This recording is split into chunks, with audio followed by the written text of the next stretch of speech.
Բարի լույս սիրելիներ, այսօր կիրակի է երկրորդ ծաղկազարդն է, այսօր Մայր եկեղեցին տոնում է երկրորդ ծաղկազարդը։ Երկրորդ ծաղկազարդի մասին յուրաքանչյուր մեկը գիտեք կամ եթե չգիտեք կարող եք փնտրել Փառք Աստուծո այսօր տեղեկությունը շատ է։ Եվ թույլ տվեք անդրադառնալ այսօրվա ընթերցումներից մեկին Մատթեոսի ավետարանի 20-րդ գլխում։ Եվ ահա երկու կույրեր նստած էին ճանապարհի եզերքին, երբ լսեցին, թե Հիսուս անցնում է, աղաղակեցին ու ասացին. «Ողորմիր մեզ, Հիսուս, որդի Դավթի»։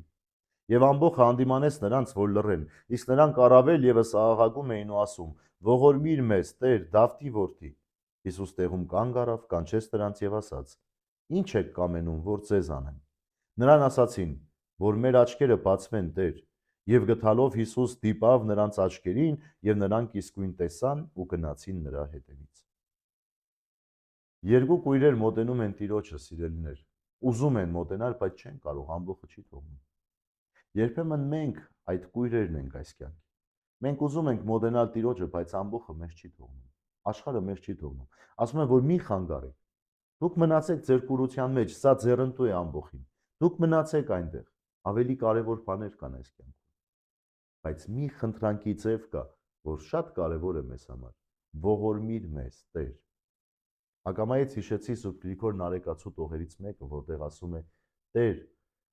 ոչ թե քո պարգևներն եմ ուզում, այլ քո ողորմությունը, որովհետև պարգևում ես նրան, ով դրան հասել է, իսկ ողորմում ես մեղավորին։ Այսօր սիրելիներ, եկեք Սուրբ Գրիգոր Նարեկացու այս խոսքերն էլ իմդի ունենալով հայցենք Տիրոջ ողորմությունը մեր կյանքում, ինչպես այս երկու կույրերը, որովհետեւ բացվեն մեր հոգևոր աչքերը, որովհետեւ կարողանանք իսկապես տեսնել, թե ինչպիսի կուրության, ինչպիսի մեղքի, ինչպիսի սխալմունքի մեջ ենք մենք ապրում,